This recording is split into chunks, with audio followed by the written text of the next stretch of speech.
All right, welcome to ROK the BLOK. So excited! Our special guest in the building today is Tara Moves. What up, Tara? How you doing today? I'm great. Happy to be here. How are you this morning? Doing great. It's so great to have you here and see you moving and in action. And so I think so immediately with your work, like the animation and the movement and dance. What is it? What's your history and connection with dance and movement? Yeah, so I myself am not technically a movement artist, but I've always liked moving my body as a way to kind of ground myself and also connect with others on the dance floor.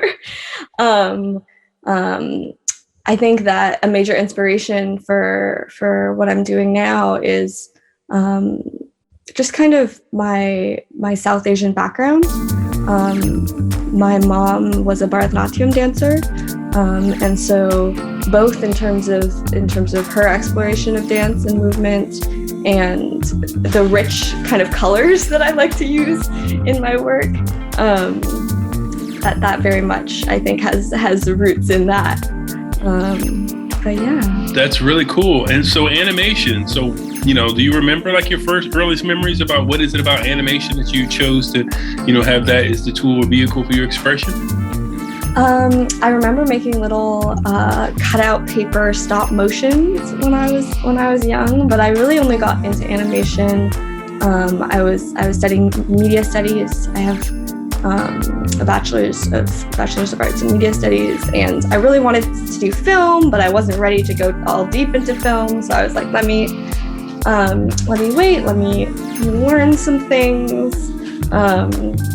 And I really loved video editing, and so I loved bringing that kind of vision together in its finality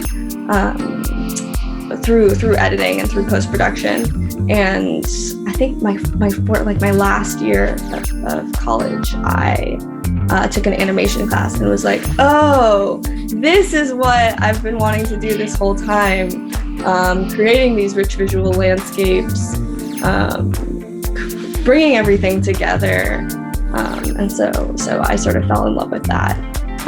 And kind of from the get-go, I was particularly interested in animated experiences rather than like narrative short films, although narrative short films are amazing and it's on my bucket list.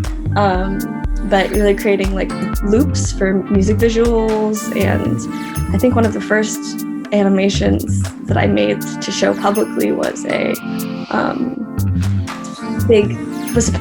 for a planetarium. It was like you lie back in your seat and you look up, and it was a 6-minute just visual experience. That's really cool.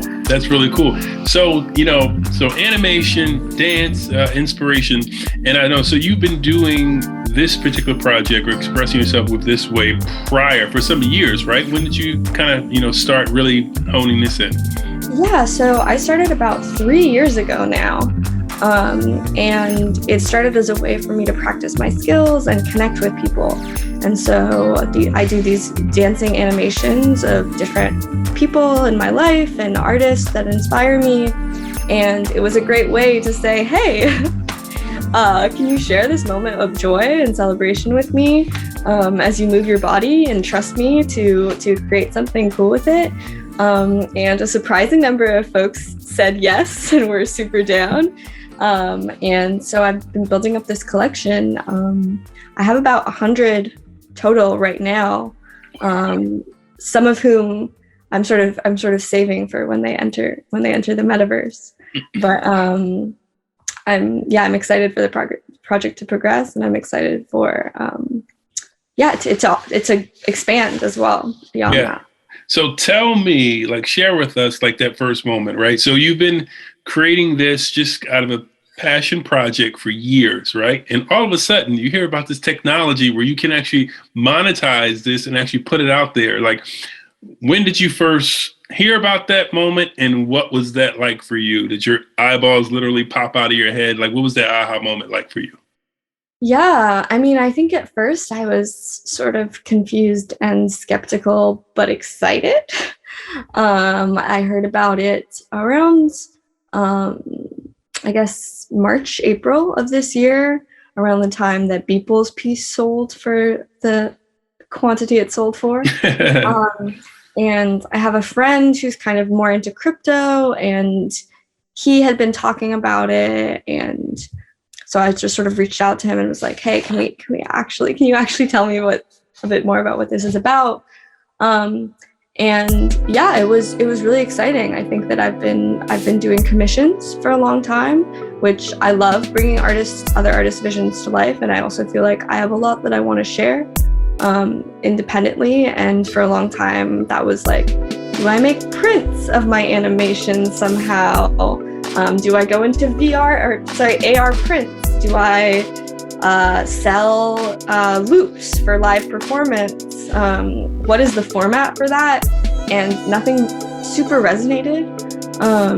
And so finding out there's this kind of accepted and growing acceptance of digital art being sold as digital art, with not necessarily needs for utility or anything like that, was super exciting. Yeah, that's really cool. And so, for your collection, your Tara Moves project that you are releasing, when can we expect that? What platform have you chosen to drop that on? Tell us some of the logistics behind that. Yeah, so I dropped the first piece today. Okay. Yes, which is November 3rd. I'm not sure when this will air, but yeah, and so yeah, very exciting. That's on OpenSea. And then the collaborative piece with the artist is on Zora. Okay. And so there were, in exploring my NFT journey, the first thing I kind of came up against, as I'm sure a lot of folks do, is gas prices and Ethereum. And I have some complicated feelings on it, but ultimately OpenSea feels like the best option for that, given the lazy minting. And so that's what I went with for the Artist Moves pieces, and I like their collection, and I like their interface. And they have moving covers, so if you go to the collection, you can see the actual movement without having to click anything, which I like. And what do we have to put into search to find you on that collection, OpenSea? What should we search for? Moves collection. Okay. Okay. Yeah, I think.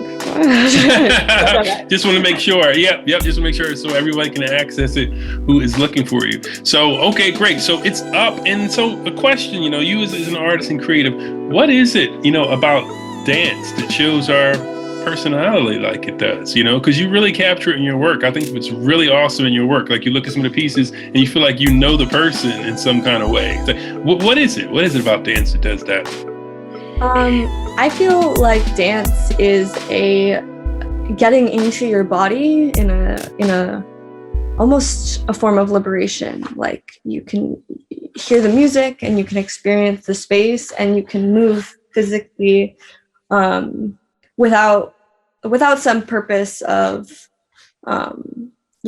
productivity or getting shit done. It's really a space to experience joy, and especially experience joy with other people. It's super fun to dance alone in your room, and I love doing that, and I think that's also very grounding, and also it's something that's very socially acceptable to do with many people and responding to other people in the moment, and I think that's really special because I don't think there's a lot of physical activities that work like that. That's funny. So how about your process? So there's different ways. Are you completely digital? Are you analog? You scanning the images? What's your process? Yeah, so my process, I shoot someone dancing or get them to send me a video with specific instructions about how to get it to loop and to make it easier for me. And then I bring it into Rough Animator on my iPad, which is a really simple frame-by-frame animation program that I really love. Procreate is awesome too, but I'm a Rough Animator fan myself.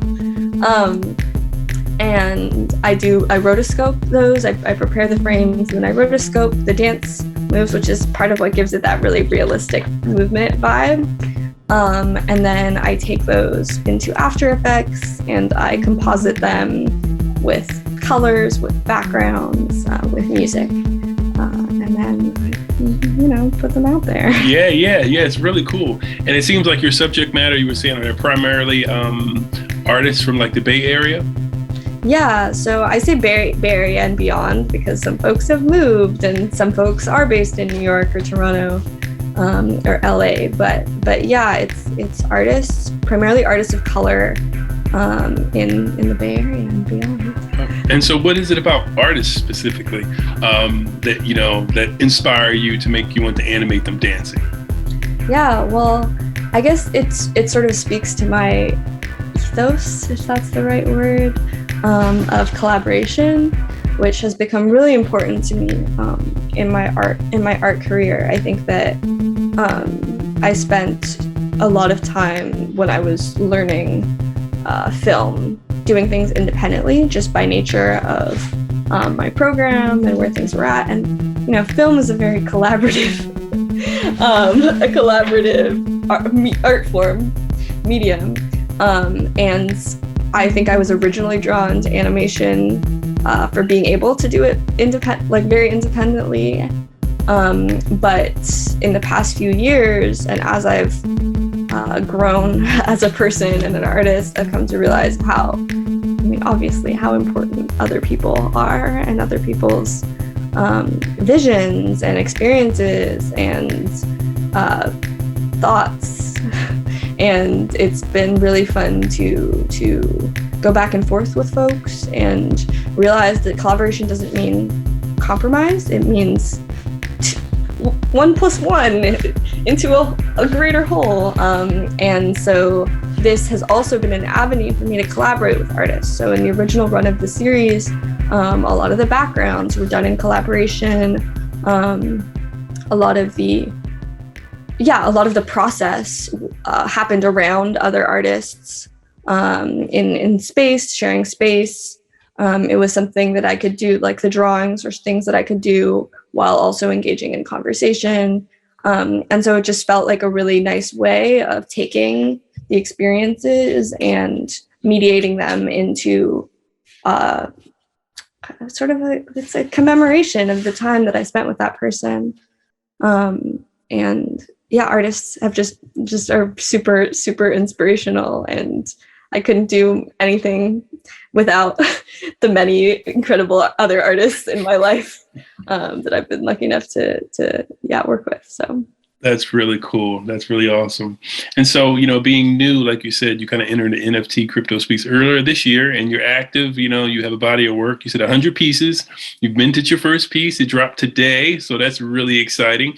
So I know for a lot of new artists coming into the space, it's difficult. Was it difficult for you to figure out pricing in this space? And you don't have to go into the details of what what your final price was, but what was that process like for you? Was it difficult? Yeah, I think there's a lot of information out there and not one clear source of correct information, which I guess by nature of it being such a new space, but also requiring a lot of research, and you never know if you're getting the right research necessarily. I guess you might if you do all the research, but and so I think that my strategy was basically to price things where I've sold pieces in the real world at, or where my commissions have been at, or what I've been paid for shows.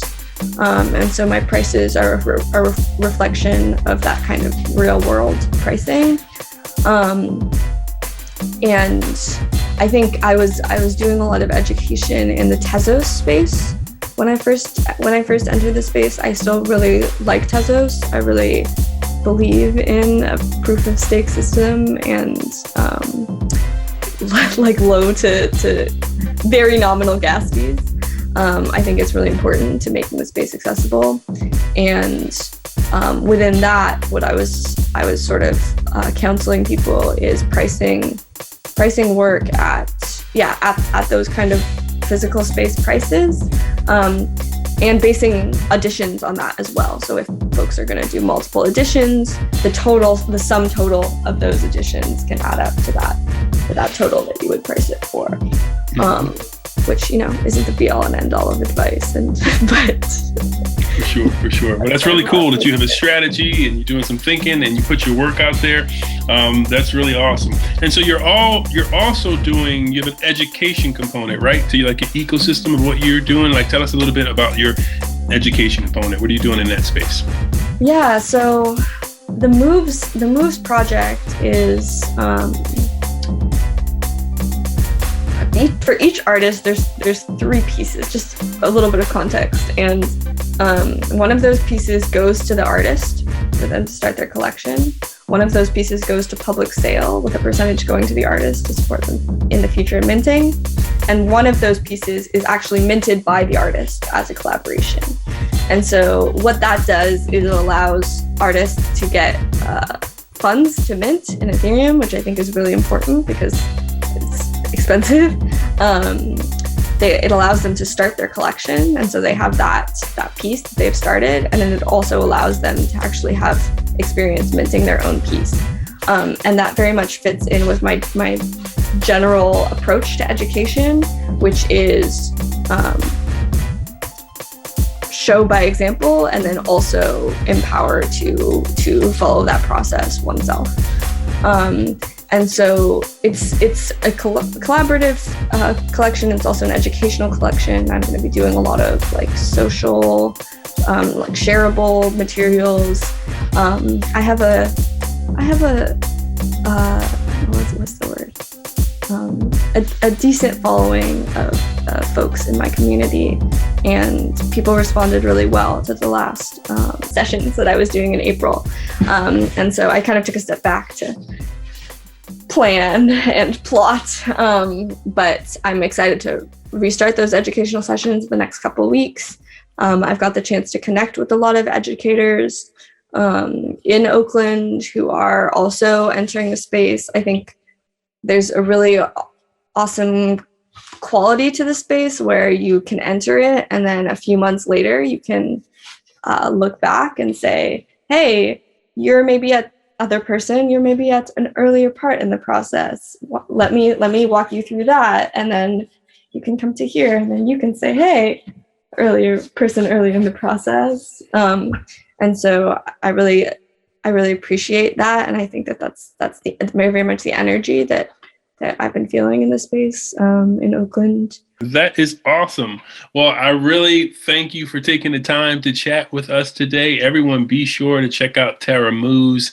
She dropped her first piece recently, probably, within some days. When you guys will see this, so definitely check it out on OpenSea and check out everything that she's doing. Really awesome work. Tara, it's such a pleasure to connect with you, and thanks for being here and chatting with us today. Thank you so much for having me. Lowkey Giant.